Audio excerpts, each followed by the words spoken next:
Good morning +1 class. बेटे hybridisation का topic चला हुआ था। कल मैंने आपको कार्बन की बताई थी कि जो है एस और पी जो है हाइब्रिडाइजेशन होती है इसके अंदर और कैसे होती है वो भी मैंने आपको यहाँ से करवा दी थी। तो आज जो है हम बेटा और एग्जाम्पल लेके करते हैं। जैसे आज का जो है हम एग्जाम्पल लेते हैं वो लेते हैं बोरोन का। ध्यान से देखना कि बोरोन के अंदर जो है हाइब्रिडाइजेशन कैसे होती है। तो बोरोन के अंदर हाइब्रिडाइजेशन कैसे होगी बेटा? सबसे पहले बोरोन की जो इलेक्ट्रॉनिक कॉन्फ़िगरेशन होती है वो बोरोन की इलेक्ट्रॉनिक कॉन्फ़िगरेशन होती क्या है? बोरोन में आपके पास क्या आएगा?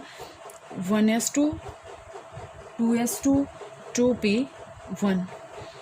ठीक है, यही है। अब वही सेम हम बना लेंगे। यहाँ पे हमने बना लिया 1s कंप्लीट,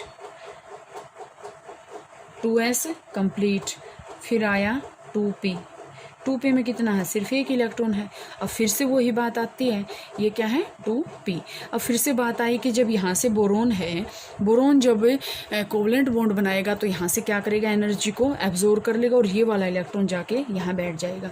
तो ये आपके पास इसकी क्या है? ग्राउंड स्टेट है। ठीक है, ग्राउंड स्टेट है। दूसरे में आपके पास क्या आएगा? यहाँ से एक्साइटेड स्टेट में अगर हम बात करते हैं तो यहाँ से ये ऐसे आ जाएगा, ये 2s है और ये आपके पास क्या है? 1s है। यहाँ पे ये कंप्लीट है, यहाँ एक इलेक्ट्रॉन बच गया, एक इलेक्ट्रॉन जो है यहाँ पे चला गया। तो ये तो आपके पास क्या है? एक्साइटेड स्टेट है। लेकिन अगर हम यहाँ से बताएं हाइब्रिडाइज्ड स्टेट में, हाइब्रिडाइज्ड स्टेट का मतलब क्या होता है? जब ये दोनों आपस में इंटरमिक्स हो गए तो 1s तो ऐसे एज इट इज़ रहेगा नीचे नीचे, 2s कहाँ चला जाएगा? ऊपर चला जाएगा। 2s कहाँ चला जाएगा? ऊपर चला जाएगा। ठीक है, तो यहाँ से आपके पास क्या हाइब्रिडाइजेशन हो जाएगी इसके अंदर? ध्यान से देखना। अभी मैं आपको जैसे यहाँ से हाइब्रिडाइजेशन बताऊँ तो यहाँ से पी के कितने थे? पी के अगर हम इसको सभी को गोल गोल बना देते हैं, यहाँ से ये पी का है 1, दूसरा पी का 2, ठीक है, और तीसरा किस चीज़ का आ रहा है यहाँ पे? एस का। यही तो एक अलग बनाएंगे कि इन तीनों के बीच में क्या होगी? हाइब्रिडाइजेशन होगी। तो मैंने जैसे कल कार्बन का जो बताया था बेटे आपको, कार्बन के अंदर मैंने sp हाइब्रिडाइजेशन आपको बताई थी कि s और ऑर्बिटल और p ऑर्बिटल है, लेकिन आपके पास इसमें क्या आएगा? वो sp ही है वैसे तो, लेकिन उसके अंदर जो हाइब्रिडाइजेशन आएगी वो आपके पास क्या आएगी? sp3। कि p के तीनों कर रहे हैं, जैसे मैंने आपको ये बताया था p में तीनों में एक एक आ गया था, ये आ गया था ना p में तीनों में एक एक, और नीचे क्या था? s का था एक अकेला, तो ये ऊपर चला जाएगा जब ये मिक्सिंग होएंगे तो एक यहाँ s का आ जाएगा। तो s और p3, तो हाइब्रिडाइजेशन क्या होगी? sp3। आगे आएंगे आपके में। अब इसमें देखो है तो ये भी sp, क्योंकि s का भी मिल रहा है और p का भी मिल रहा है, लेकिन p में देखो, p में ये तो पार्टिसिपेट ही नहीं कर रहा, कोई पार्टिसिपेशन नहीं है इसका, क्योंकि इसके अंदर इलेक्ट्रॉन ही नहीं है। किसी के पास इलेक्ट्रॉन ही नहीं है तो वो बॉन्डिंग में पार्टिसिपेट कैसे करेगा? तो यहाँ से आपके पास बॉन्डिंग नहीं होगी। तो इसकी जो बॉन्डिंग है, जो हाइब्रिडाइजेशन यहाँ से हो जाएगी, हाइब्रिडाइज्ड ऑर्बिटल जो यहाँ से आएगा वो आपके पास क्या आएगा? sp2, कि s का एक और p के 2 ऑर्बिटल जो है यहाँ से पार्टिसिपेट कर रहे हैं। इसी तरह बेटा ध्यान से देखो, हम बेरिलियम का आज और करते हैं।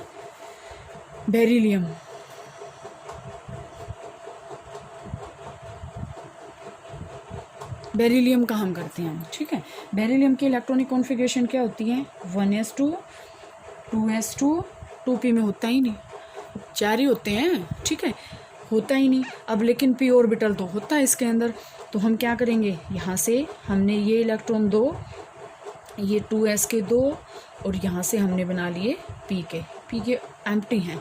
जब बेरिलियम जो है बॉन्डिंग करेगा, तो कोवलेंट बॉन्ड बनाएगा, तो ये इलेक्ट्रॉन कहाँ चला जाएगा? अगर हम यहाँ से बात करते हैं, ये 2, यहाँ पे कितना बच गया? सिर्फ एक इलेक्ट्रॉन, एक कहाँ चला जाएगा? p ऑर्बिटल में चला जाएगा, तो ये चला गया। अब ये क्या है? ग्राउंड स्टेट है। ये क्या है? एक्साइटेड स्टेट है। ये क्या है आपके पास? ये 1s यहाँ पे एज इट इज़ रहेगा, क्योंकि बॉन्डिंग में पार्टिसिपेट ही नहीं कर रहा है ये तो हाइब्रिडाइजेशन में। लेकिन ये 2s जो है, ये 1s, ये 2s, ये 2p। लेकिन फिर हाइब्रिडाइजेशन में आपके पास क्या है? ये p का और ये सिर्फ s का। तो हाइब्रिडाइजेशन आपके पास यहाँ से क्या आ गई? sp hybridization. ठीक है। इसके बाद आपके पास बेटे कंडीशंस आएंगे, कौन कौन सी कंडीशन होती हैं। अब जैसे हमने बता तो दिया कि ये आपके पास हाइब्रिडाइजेशन होता है। आज जो हम इसमें करेंगे कंडीशंस करेंगे कि कौन कौन सी कंडीशंस होती हैं हाइब्रिडाइजेशन के लिए।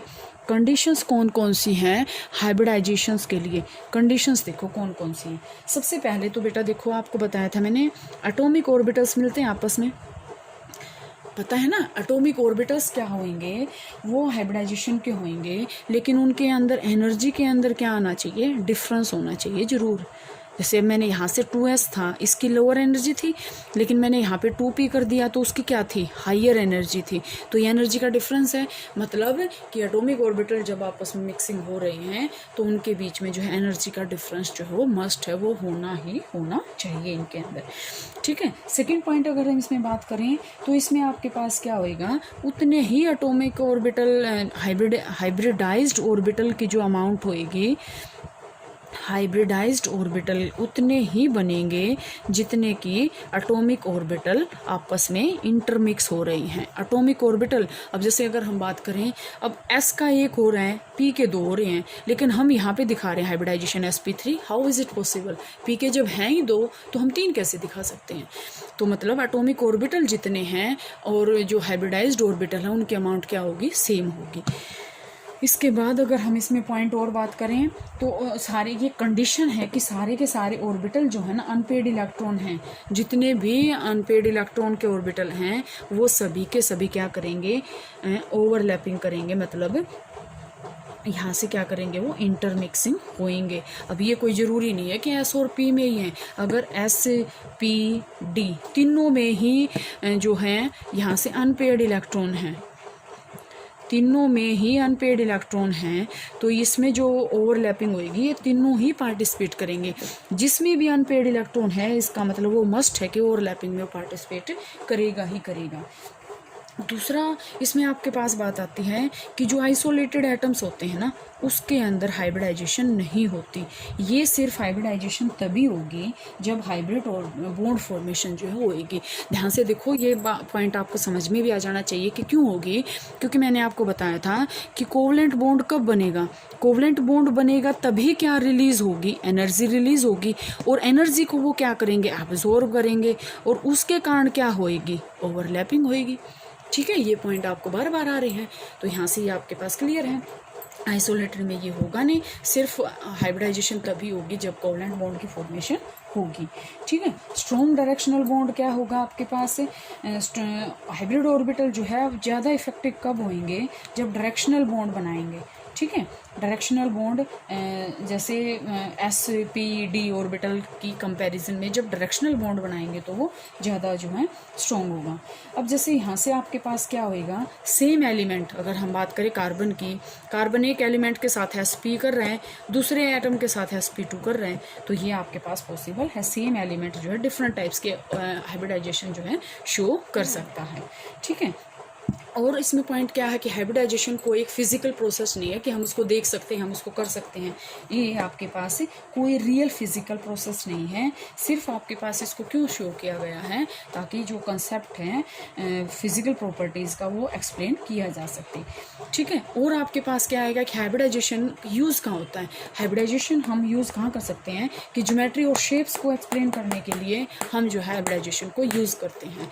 तो आज का टॉपिक आपके पास ये था बेटे। नेक्स्ट जो है हाइब्रिडाइजेशन के टाइप्स करेंगे। Very very very important topic है, प्लीज़ इसको बेटा साथ साथ करते रहें आप।